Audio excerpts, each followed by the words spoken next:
Welcome back, everyone. I'm Sarah Peck, and this is the Startup Pregnant Podcast.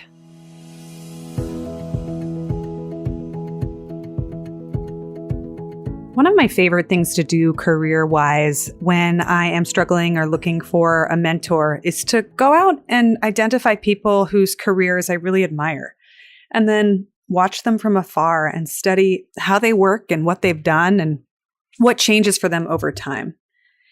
So I first learned about Whitney Johnson through her first book called Dare, Dream, Do. And I have learned a tremendous amount from her from afar as she's built her business and grown her reach and written more books and beyond. And she's one of those people that I haven't actually met in person or even spoken on the phone with yet and until today.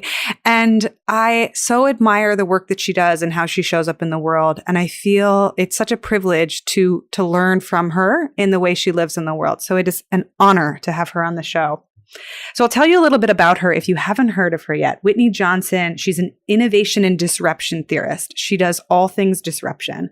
She's an executive and performance coach. And according to Thinkers 50, she was recognized as one of the world's leading management thinkers. Before this, she was an analyst on Wall Street, and she co-founded an investment firm with Harvard's Clayton Christensen. She's the best-selling author of Build an A-Team. And she's also the author of two other books. One is called Disrupt Yourself, and one is called Dare, Dream, Do. Her first book, actually, Dare, Dream, Do, it's about building dreams for your life. And I think many of you listening, and I'm going to go back and read it again, would love this book because it has so many good applications for that time period of transitioning in your career and becoming a parent and dreaming up what your future life can look like. So today I have her on the show, and we get to talk about how pregnancy is a disruptive force, and so is parenting, but these can be really powerful forces for good. She shares some insight into her parenting journey and what it was like for her to first decide that she did want children and then negotiate that with her career and figure out, how do I manage wanting to travel so much and be in this kind of work intensity while also being a parent? We talk about how to hire great people and how to build really good teams. And we also talk about what to do when you have people that are underperforming on your team or people who have outgrown a role or position. She has so much wisdom to offer us, so I'm so grateful that she joined us on the podcast. Welcome to the Startup Pregnant Podcast, where we talk to creative leaders about what it means to be an entrepreneur and a parent. I'm your host, Sarah K. Peck. Hey, I made a thing and I want to tell you all about it. It's one of our new guides and it's up on our website. One of the biggest struggles in my business isn't coming up with new ideas or doing more. One of the biggest challenges is focusing, figuring out how to do less, and making sure I have clarity about doing just the right things. I wish I could say that I had it all figured out and I have a magic wand to make life easier, poof, presto, but not quite. But what I do have is a structure of questions, just 3 questions that I return to time and time again that helps me sort myself out whenever those piles of to-do lists are getting way too long. It's a 3-step process, and I walk you through how to do it and what it looks like. 3 questions for clarity, simplicity, and a new superpower, which is saying no to the things that you don't actually need to do. If you want the free guide, head to startuppregnant.com/stop. That's startuppregnant.com/stop. STOP. And you can grab the guide for free. The link is also in the show notes. It's our freebie guide for figuring out what to drop, how to do less, and how to simplify your business whenever you feel the chaos descending upon you.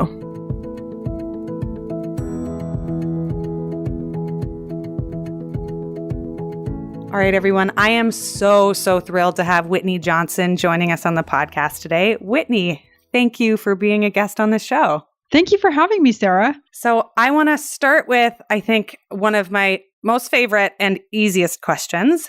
Would you tell us all what time you woke up this morning and what the first thing you did was?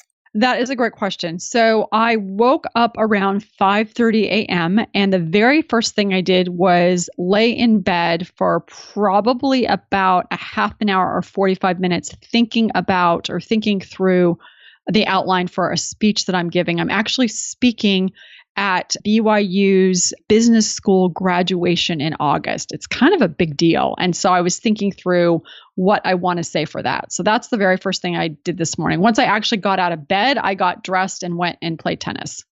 Oh, how does your brain work in the morning? Do ideas come to you? Do you have like a clear stream of thought, or is it more of a like slow warm up? It depends on the morning. Some days I'm like, I don't want to get up. But when I don't have that, I don't want to get up feeling, I'm actually really creative and get a lot of inspiration and ideas in the morning. So I am absolutely 100% a morning person. And then what do? When you played tennis, talk to me about what the next moves of the morning look like. Yeah. So after I played tennis, I came home and got cleaned up. I found it's interesting because even though when I'm not on the road, and today I'm not on the road, I'm working from home, I'm finding more and more that I do need to get cleaned up because I am much more productive if I've, taken a shower and gotten my clothes on, as opposed to, I remember when I first started working from home, I'm like pajamas all day, and that just doesn't work very well. So I got cleaned up, and then I did a little bit of kind of meditate. I actually did the Headspace app to meditate because I was feeling kind of overwhelmed today. And then I also wrote in my journal for a few minutes, and then I sat down at my desk and then started actually writing out some of my ideas around the speech that I was just telling you about a few minutes ago. So that was how I on-ramped slowly but successfully into my day. And at the time of this recording, it's summertime. So tell me about your kiddos and where they are and what they're up to during this morning dance or journey, if you will. Well, for us, it's really easy because our oldest child, actually, he is 21 and he was home for about a week, but we just put him on a plane. He just left to go to Brazil to do an internship. He actually served a mission for our church for 2 years in Brazil. And so he speaks Portuguese, and he's been home for about a year, and he just went back for 2 weeks and is going to do an internship at a health clinic there. So he's really excited. So I don't have to do anything with him. We just have to make sure he gets on the plane and has his passport, which is not necessarily that easy, but he did do it. And so that's done. Our daughter, she's a rising senior in high school, and she's actually in Virginia. They have this really cool thing called Governor's School. And so she's at that camp for a month, and she's been gone for about 2 weeks. So for me right now, there is no dance with our children. We're actually having a simulated empty nester experience for the moment. Oh, that sounds divine. I am always curious. This is why I ask this question first, because I get to get this painting of what lives people are living right away, both parenting and business. You mentioned that you're on the road a whole bunch. What's the balance of being away versus working from home? What does that look like maybe over the last year?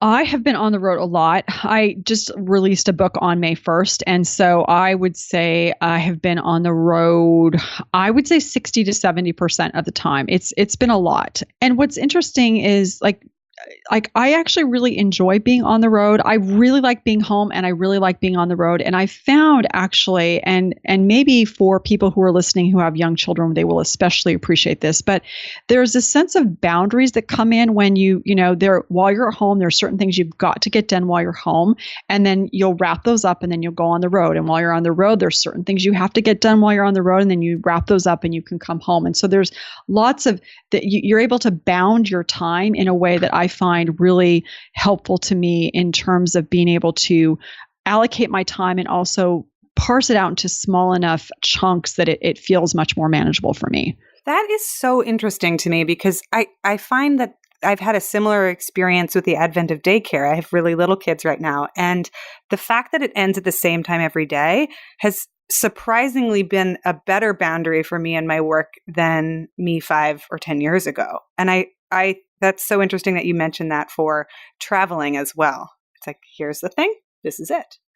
Right. And it makes a big difference. And so when people say to me, "Do you like travel?" I'm like, "Yeah, I love being on the road. There's lovely and fun things that I get to do when I'm on the road, and I'm really productive when I'm on the road, and I love being at home." So it's wonderful because you love and you get to do both. Hmm. And then there's a lot right now because you just released this book. And so Yes. I'm sure that it swells and it ebbs and it flows. So I want to talk about not just this book, but you've written several books. So I want to go back a little bit and set the stage before we get into Team Building, which is your latest book, and ask you to talk a little bit about disrupt yourself. So much for people listening, so much of Whitney's work is all about disruption, disrupting the self, disrupting the way we do business. Can you tell our audience, why is disruption so important, and what is it for people listening? Well, disruption, it's a term of art that was coined by Clayton Christensen at the Harvard Business School, who I had the privilege of co-founding an investment firm with in 2007. And at its simplest, its most basic, it's basically a silly little thing that takes over the world. So you can think about how the telephone disrupted the telegraph, the light bulb disrupted the gas lamp, and then in business, more recently, we've seen things like Toyota disrupted General Motors, Netflix disrupted Blockbuster. We have got Uber disrupting cabs. So that's what it looks like for a product. Well, the work that I've done, or the big aha that I had as we were investing, is that this whole theory of disruption that we were applying to products and applying to people, and to services also applies to people. And so I've spent the last 5-6 years researching and codifying this framework, or 7-point framework of personal disruption, so that whether you're trying to scale an organization, you're trying to build a team, you're trying to manage your career, you've got this structure that allows you to do it. And fundamentally, this whole framework of disruption actually is a framework for managing change. So it, again, to this idea of being able to bound things, it gives you a structure for being able to manage change more successfully, because we all want to change. We all know we need to change. So the question is how can we do it so that it feels manageable to us? Mm. I think it's so fascinating that in terms of disruption, you could think of it as like a loose kind of open, oh, everything has to change, everything's an upheaval. But actually what you're suggesting is that there is structure and organization and boundaries. And in fact, those boundaries might even be more beneficial to creating environments for disruption. Can you walk us through, so you have the 7-step framework of ways to do personal disruption and keep yourself on this learning curve that you talk about. Can you walk us through like what this learning curve is and why it might be so surprising to people how it looks? Yeah, absolutely. So I love talking about the learning curve. So to give you a little bit of background, as we were investing, as I just said, I had this whole insight that this theory of disruption wasn't just about products, it was also about people. Well, in the process of investing, we were using something called the S curve that was popularized by E.M. Rogers in 1962. And the whole idea of that S curve was to help you figure out how quickly an innovation would be adopted, but also to make what seemed unpredictable predictable. So let me give you a business context, and then we'll start to shift to what that looks like for us as people. So picture in your mind an S. And so you've got the base of an S. And initially, when a product is introduced, the growth is very, very slow. Time passes, not much is happening. But then you reach this tipping point, or the knee of the curve, and that can be 5, 10, maybe 15% market penetration, where you move into the tipping point where growth accelerates. And this is the hyper growth. And then at 90% or saturation, now you're at the top of that S, the growth tapers off. So you've got the base, the steep part, and the top of the S. So that's what it looks like for a product. But the big insight for me is that this could also help us understand people. It could help us understand how we learn and how we change. So what does that mean? Every time you start something new, you're at the base of an S. Your growth is going to be slow. You're going to work hard. You're going to feel like you don't know what you're doing. You're inexperienced, and you're going to be there if you're in the work environment, probably for 6 months to a year. And think about, I know you're talking a lot on the show about pregnancy. The first 3 months, you're like, I don't really know what I'm doing. What's this going to look like? Then you move into the sweet spot, that steep part of the S, where you're feeling increasingly competent. And with this comes confidence. And this is the exciting part of a learning curve, where all your neurons are firing. And on the job, job, that's typically year 1 to year 3, maybe year 4, unless you have some really new challenges that can elongate that. But typically it's 1 to 3 years.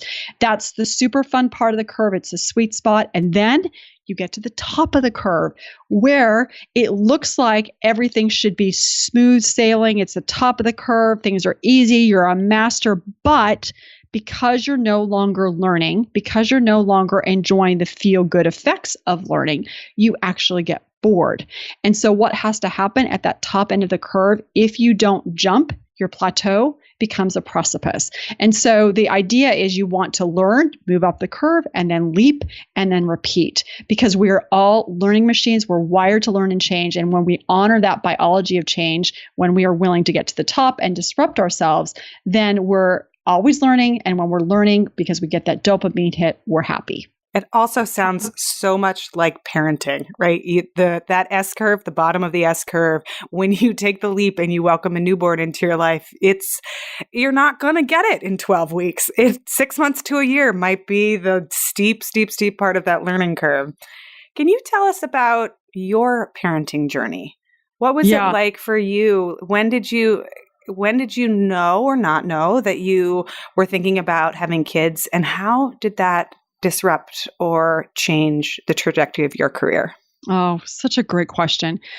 The first thing I would say, I don't know that there is a much bigger disruption that we can have than the decision and the actual being a parent. I mean, it is hugely and massively disruptive in a very, very positive and wonderful way. I'll talk more about that in a second. But what I would say, so we got married and I had absolutely no interest in having children. I thought, someday I might. But given my own background growing up, I'm the oldest, and my parents not meaning to, I ended up being kind of the emotional parent. And so I was like, no kids, don't want kids, don't want to be a mother. And I think also there was a sense that I would lose my identity and my sense of self if I became a parent. I would somehow get subsumed. And so we were married for 10 years before we decided to have children. And it wasn't time. And we felt good about that. Like, it's fine. We're good not having children. During that 10 years, I graduated from college. We moved to New York. My husband was getting his PhD at Columbia. I started my career. I actually started as a secretary because I had majored in music.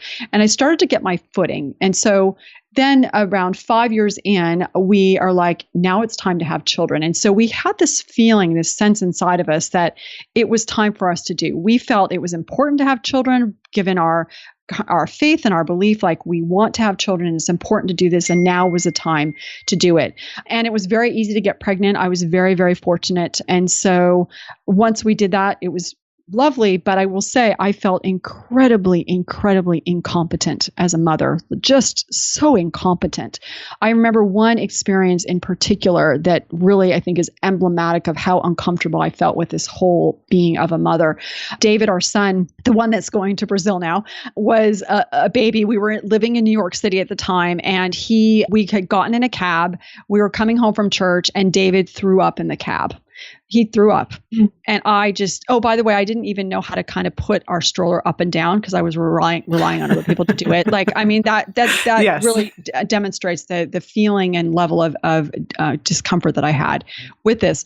And so he throws up in the cab. I'm like, what do? I just get out of cab. I throw $20 at the cab driver. And I'm just like, ugh. I just don't know what I'm doing. At the same time that I was having all these feelings of struggling and not knowing, again, low end of the S curve, I still remember when David was born that for the first time in my life, I felt more me than ever.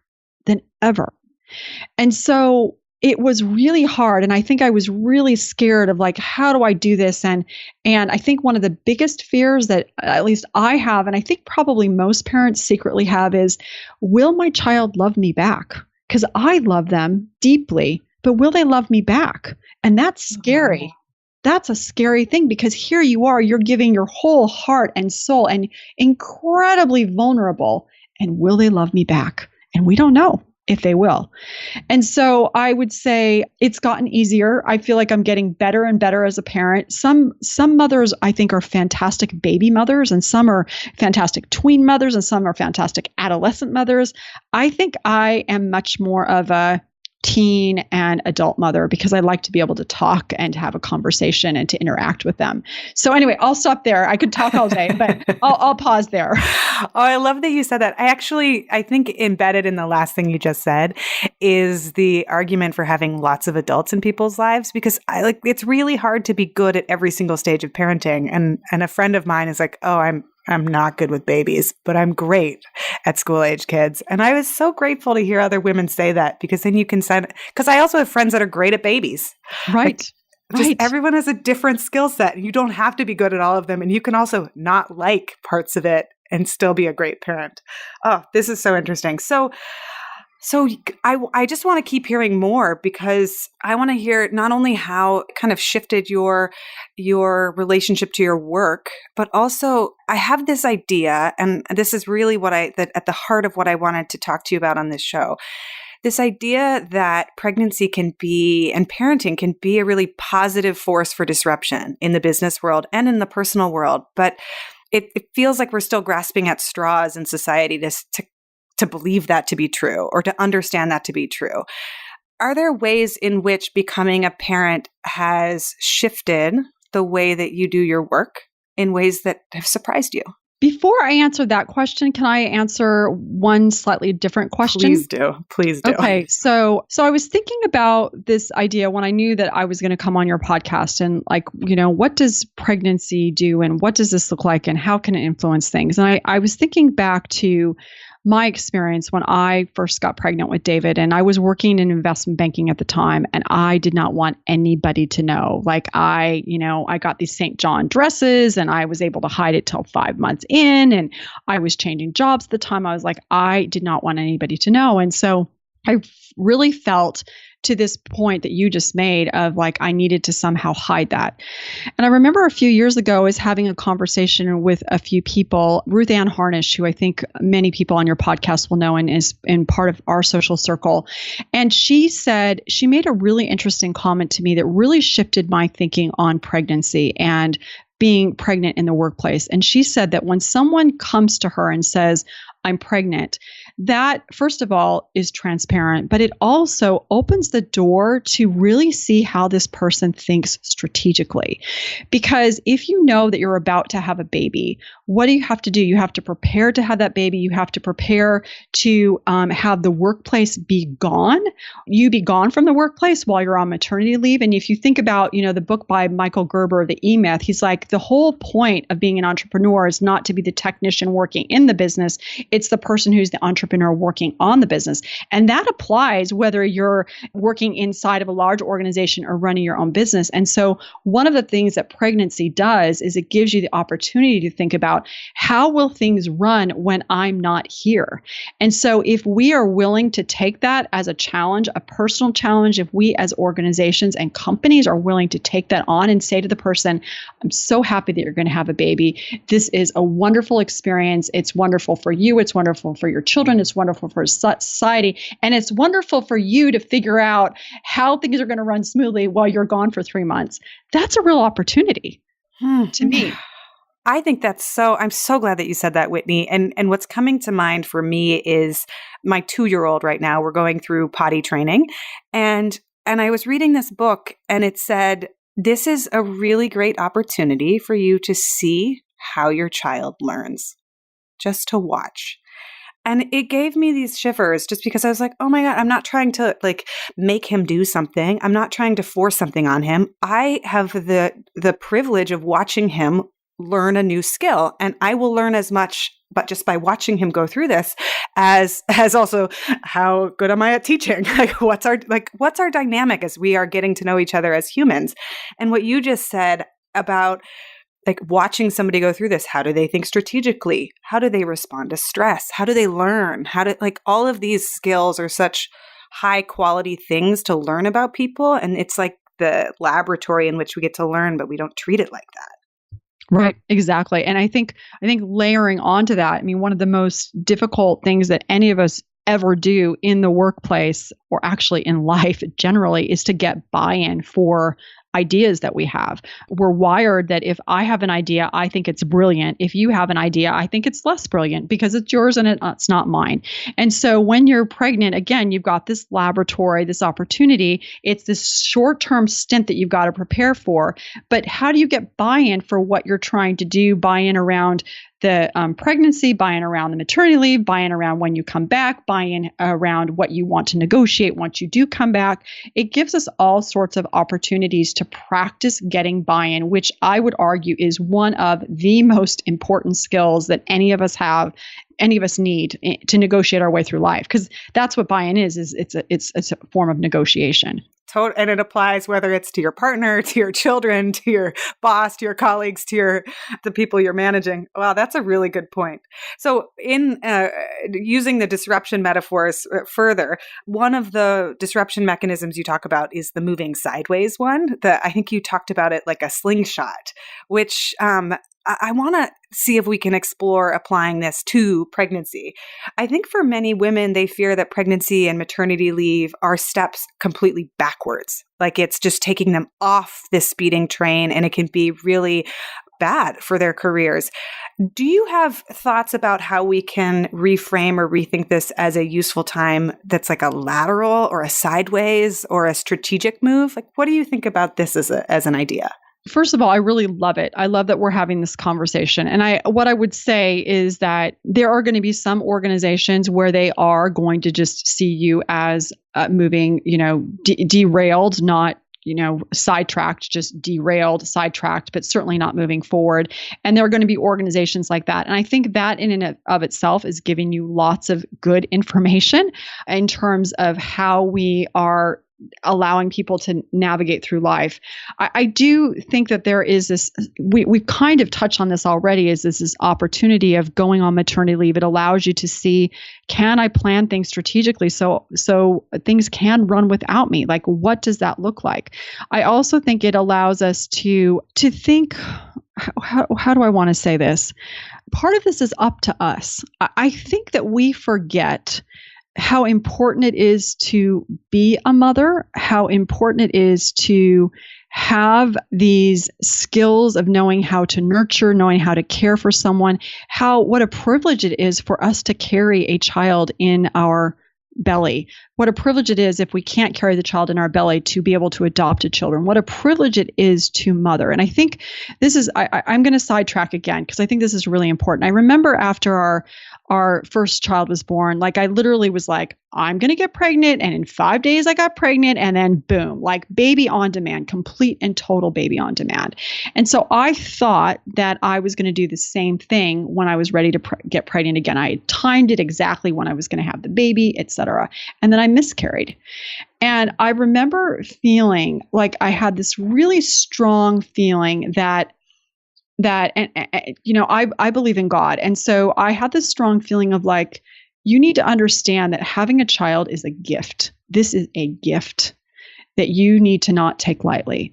And so that was really important. I mean, it was an important learning for me. I was obviously able to get pregnant again, but I think that one of the things that we do, and we allow ourselves a little bit. So yes, there's a system, and there are some systems that are going to be more amenable to our being pregnant and having children than others. But I do think that there is a piece of us that we're like, oh, I'm pregnant like I did 21 years ago. Oh, I'm pregnant. Oh, I'm embarrassed. Oh, this is going to be awful. Instead of saying, isn't this wonderful?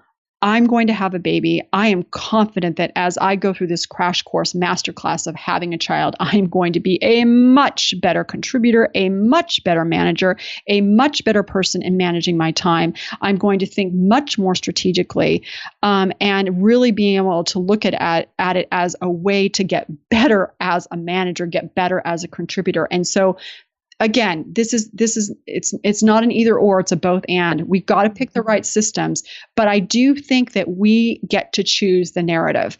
And so part of it is up to us to really think about, what do we want that narrative to be? And are we willing to have this be holistic around it? Oh, I love that. I'm getting slightly emotional. I could be that I'm currently pregnant and that's why, but also it's just such a beautiful thing that you're saying. And what a great reframe as well. Like we're inundated with so much cultural noise, so many stories out there of hide it, this could be bad. When you're swimming in culture, sometimes we start to take it on, but there's this chance to step back and evaluate your mindset and say, wait, what do I choose to believe? Like what could this be? And to say it's just such a beautiful and wonderful opportunity.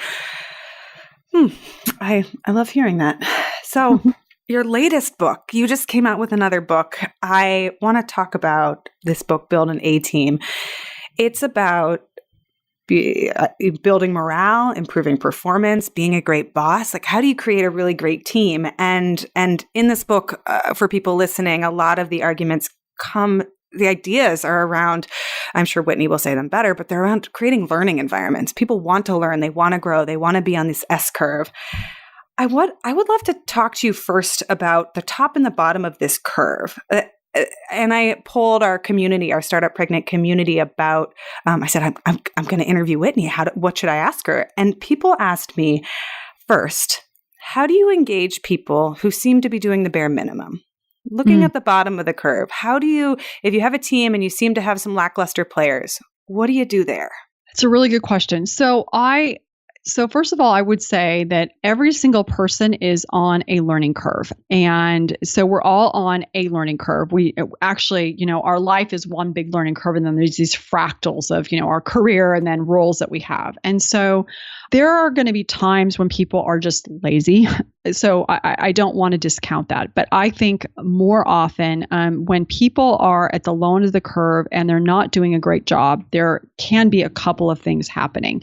Number one, it might be us as the manager, where remember earlier how I talked about things being bounded, bounding for work and travel. Well, sometimes when people start something new, we feel very insecure and we feel very unsure of ourselves. And so it's like we're flailing and floundering with our arms and things like going everywhere. I'm waving my arms, pretend like you can see me waving my arms right now. And so one of the reasons they may not be doing very good work is that they're not getting enough information from you about the quality of their work. And so if you can bound it a little bit by giving them feedback. And what do I mean when I say that? Sometimes when people first start, we're like, okay, that was good, that was good, that was good, that was good. And they're not getting any, that's not working. And people don't actually feel safe until you give them some feedback around something that's not working. And they realize, oh, she didn't kill me dead. I guess it must be safe here. I can keep going. And so for people at the low end of the curve, if they're feeling like they're not doing a great job, one thing could be is that they're not getting enough feedback from you in terms of there are not enough boundaries. Things aren't tightly scoped enough that they can get information to know how they're doing. And so they're just floundering. And so that can be translated or misinterpreted as they don't really care when in fact they're just feeling insecure.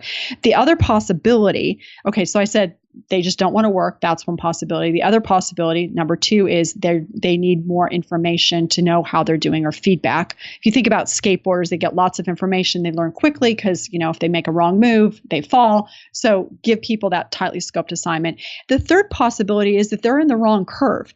So if you think about a learning curve and the theory of disruption, it states that when you pursue a disruptive course, your odds of success are 6 times higher, but that's 6% to 36%. So there's still like this 64% chance that you're on the wrong curve. I'll give you a quick example because I think this is really powerfully illustrates this. When I was working on this book, in this story, actually, I don't think it actually made it into the book, but there was a young woman. She had studied engineering at Purdue and went to work at Procter & Gamble, and she wasn't doing a good job, like really not doing a good job. Her name was Jocelyn Wong, and they're like, we're going to, we're not sure what to do with her. Well, it turns out there was another manager who said, you know what, she works hard. She seems to have, smart. So let's move her to marketing. Well, it turns out that Jocelyn Wong was really, really good at marketing to the point that she today has been the CMO at 2 organizations, including she's the CMO at Lowe's, the home building store. So she was on the wrong curve. So again, Sometimes people just don't want to work. I think more often than not, because remember, we talked about learning, and learning makes us feel good. It makes us feel this sense of self-efficacy. I think more frequently, I would try, what are we doing to make sure that they have a sense of the mission of the organization, our sense of mission or vision for them within the organization, that what they're doing matters, that they've got the feedback, the training that they need, not necessarily from us, but they just get that training.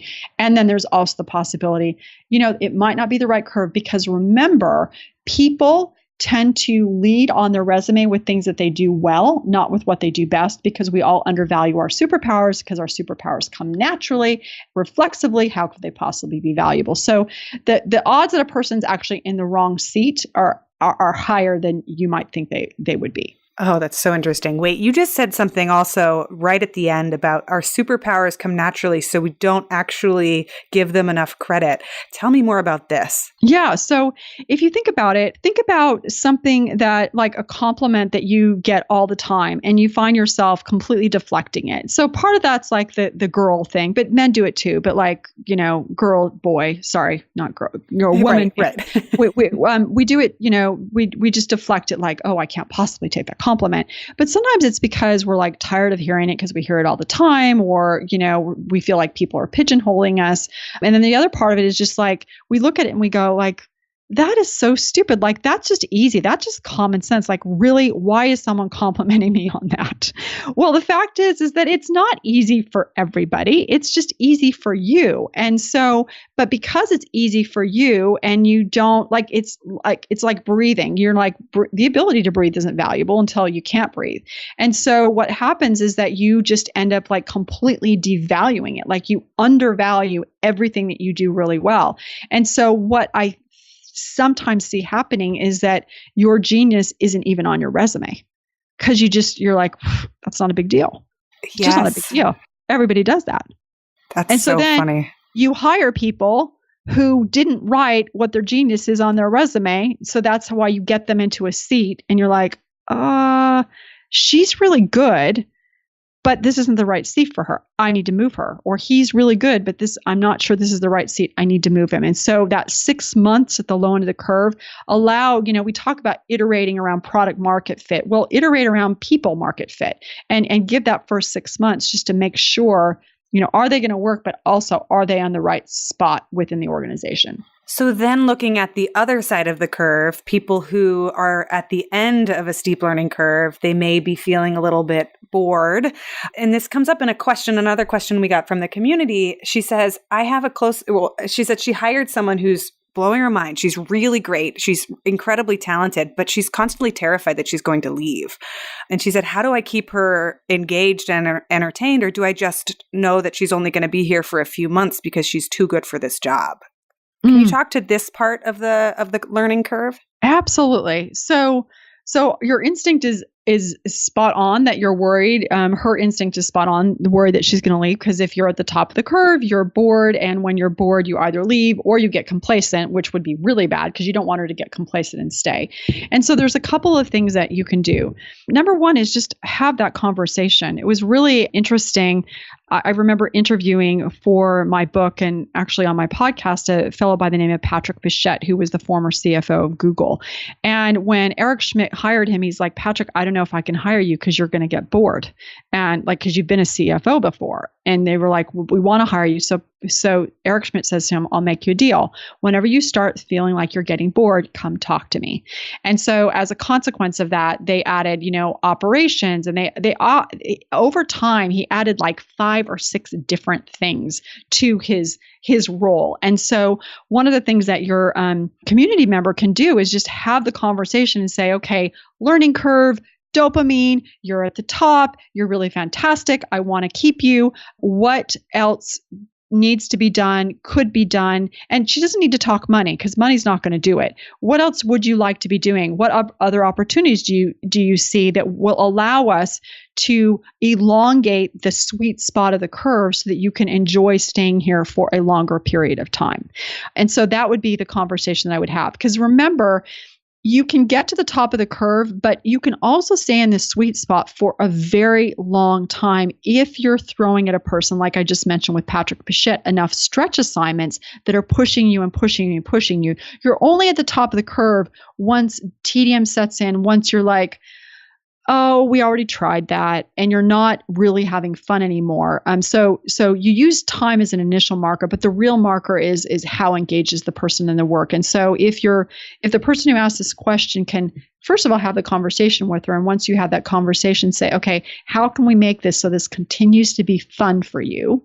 Then let's do it. Now, if none of that works, then what I would say to her is do what she can to find something for her to do, either with a client, with a trading partner, so that she can really be an ambassador for her and her organization for a lifetime. Because that's, you want to build one A team on your team, but I think the way you really build A teams across your career is when it is time for a person to jump to a new curve and there is nowhere for them to jump inside of your organization, to be gracious and helpful to them in finding a new curve, which is hard to do, really hard to do, because we feel a sense of betrayal, but we got to do it. Oh, this is so fascinating. And this reminds me, one of the things I admire the most about my husband is he constantly creates new work for himself. And he went from being a creative person to teaching himself how to code, to teaching himself project management, 3 really hard, challenging skills.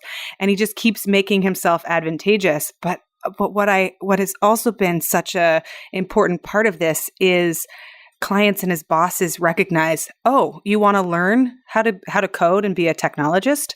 We'll make a job and a position for you. And it may take 3 to 6 months of being not the best, but we trust that you can grow there. What an interesting. Wow. Yeah. What company is this, Sarah?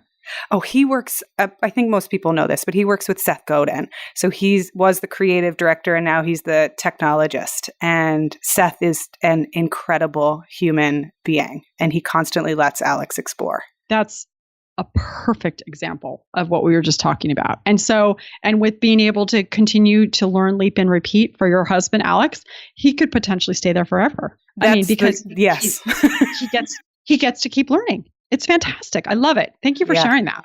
Yeah. His motto is he wants to learn for a living. And it's a blessing in our lives. So the final question I have on my list to ask you about is most of our audience is female founders, female entrepreneurs in leadership positions or in companies thinking about starting side projects, side hustles. And when you think about building a team from scratch, a new, making that first hire, 3 or 4 people in, what are some tools or advice you have for making sure that you build this great team from the beginning? Like, are there any traps that you see people walking into or common mistakes that people make? And are there ways that we can do hiring early on better? Yeah, I have lots of thoughts. One initial thought I have is that I think sometimes when we're hiring people, especially when we're early days as a founder, we're looking for, we've got functional roles that we need to fill on our team. So like I need a fractional CFO, or I need someone who can do operations, or I need someone who can do the technology or marketing or whatever. So we can get pretty clear on the functional jobs that we need to hire for. I think one of the pitfalls for people is we're not clear on the emotional jobs that we're hiring for. And I think we have to be really, really reflective, because that sometimes shows the underbelly of who we are. And this goes back to referring back to E-Myth, because I happen to be listening to this right now, is sometimes we hire people because we want them to take care of us, or we hire people, kind of emotionally as we're trying to go through this founding of a business, or we're hiring them because we want to have someone just kind of to talk through to, or we want to somehow have them take care of the business while we kind of abdicate a little bit. And so I think we really need to be clear on the emotional reasons why we're hiring people, and make sure we're hiring for the right emotional reasons and not the wrong emotional reasons. And also make sure 100%, I think this is for women in particular, our emotional ups and downs. Alan Mulally, former CEO of Ford, said this. He said, when you're in charge, your face isn't yours anymore. Any emotion that we have as a founder gets amplified, like the ups, the downs, whatever. And so we have to really do a good job of not bringing our emotions to work. Like we can care, we can be upset, but we have to keep them in check. And so that would be, sort of apart from build an A team, that to me is like really, really important as a founder, as I'm building my own business, obviously. So in terms of a team, a couple of thoughts there. And we already alluded to this, is this idea of hiring for potential, not for proficiency. We tend to think that we only want people who are expert, and we need a few of those, but we don't only need those. And so if you come back to this idea of the learning curve, what we found in our research, as we've administered a diagnostic, as we've worked inside of organizations, is that if everybody's on a learning curve, your organization then is a collection of those learning curves. And you build a great team, a team that's optimized for innovation, for working together well, by having at any given time 70% of your people in the sweet spot of the curve. And I know if there's like 5 of you, then that means, 3 are in the sweet spot. And 15% of your people at the low end of the curve who are brand new, inexperienced, ask lots of questions like, why do we do it like this? Because that gives you innovation. And then you want to have 15% at the high end of the curve who really is the expert, who knows how to do things.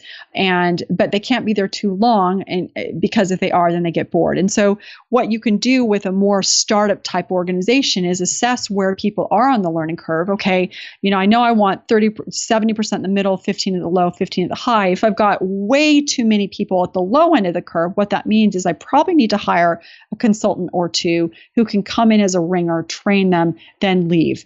If you've got too many people at the high end of the curve, then you've got the problem that the community member alluded to, is they're going to get bored, you're top heavy, and you're also not necessarily going to innovate. And so as you're thinking about your organization, think about having that mix. Think about the fact that when you started this organization, you were visionary, you were charismatic, people bought in, they wanted to work with you, they wanted to work on the vision, but they are going to need to change. They are going to need to learn and grow and jump to new curves. And so be aware of that and sensitive to that, so that they'll continue to want to grow with you and not at some point be like, oh, I don't really like working for you anymore. Well, they've got to keep learning. And as long as you allow them to keep learning, then you're going to be able to have people stay, no revolving door, and you're going to be able to continue to be innovative. That's so interesting. And the idea of not hiring just one person, but maybe hiring one plus an expert and saying, hey, this person's great. Like they'll be here for a number of years because they're right at the start of their learning curve. And here's somebody who can help train them or be a sounding board. That's just such an interesting idea to rethink how we do hiring. Yeah, because you don't necessarily want to hire that person at the high end because they're either too expensive, they don't want to do it, they'll get bored. So, and as CEO, more and more, we're not teaching everybody how to do everything. We're facilitating. It's like for people who have ever homeschooled, not that I have, but I have lots of friends that do, they don't teach their children in high school all the subjects. They basically go out and they get the resources so that the kids can learn those subjects. And I think it's the same inside of it. You can apply that inside of your business. Like, I don't know how to code, but if I have someone on my team who kind of knows how, and I want to have them on board, then get an expert, train them, and then they can move along. And we know from the research that when people feel trained, they don't leave, they feel loyal. That's so good. And when they're, which you alluded to earlier, encouraged and supported as they're leaving throughout their entire lives and careers, or as they make shifts through different companies, then you have loyalty and cross-company connections. Yep, absolutely. So Whitney, what's next for you? You're on book tour. What are you building next, and what are you looking forward to? What I'm doing right now is we're playing out the book. So we just started it in May and really trying to evangelize for the book as much as possible. I think one of the things that happens with a book is you really have to give it about a year, especially when you feel like the ideas are sticky and just stay with it and move that along. So that's one of the big focuses right now for me, which involves things like not only continuing to go out and doing the keynoting and the consulting, but thinking through how do we create workshops? How do we create tools that people can use inside of organizations. So I don't necessarily have to be there, or even someone from my team have to be there, but people can train their team so that they're saying, okay, we want to retain our talent. We've got 30,000 people here. How do we have this learning curve be part of the DNA, part of how we think, or the map inside of our organization, so that we can manage talent in that form? And so I'm in kind of I'm moving into the sweet spot and then looking at how do I actually scale this into a much larger business. Right. And you deploy this book out all over the world. Exactly. Well, Whitney, I am so grateful you took the time to join us on the podcast. I probably should have told you this in the beginning, but I'll say it out loud for everyone listening. Whitney has been one of those people who I've always, even though we have not spoken in person ever before, has been one of those people I look to as a mentor from afar, where I just watch your career and I love the moves that you're making, and I look through all of the ways that you're thinking about the world, and I learn so much from you, even though you're not like in my literal life as a mentor, and I want you to know how much that means to me. Thank you. Yeah. I had no idea. Thank you. I've been following you through all your books. So I will link up all of your books in the show notes. And Whitney has an amazing podcast, which I will link to as well for people who are listening and want to follow along with what she's doing. And her latest book, Build an A-Team. It's really an excellent book. I've been reading it over the past few weeks. Where else can people find you on the internet? Where do you hang out? It's easiest if you go to whitneyjohnson.com. You can find me there in case you didn't tell your community yet. So if you want to take the learning curve locator and see where you are, you can on my website, whitneyjohnson.com/diagnostic, and see where you are. And certainly for those of you who are founders, I mean, you can take it and you can also have a couple of people on your team take it and just kind of suss out, okay, where are we on the curve and how do we need to manage each person on our team depending on where they are on their current curve. So that could be a really good and useful tool for your listeners. Ooh, love that. I'll put that in the show notes. All righty. Thank you so much. Thank you. And I always say this and I mean it. Leave us a review on iTunes if you like our show. It takes a few seconds and it really does help us a lot. If you want more of what we're talking about, go over to startuppregnant.com and get on our email list. We send out a weekly newsletter with time-saving tips for parents and entrepreneurs. And I always include a weekly gadget or tool or something awesome that we've stumbled upon to help make your life just a little bit easier. And as always, you can reach out to us at hello@startuppregnant.com. We love hearing from you.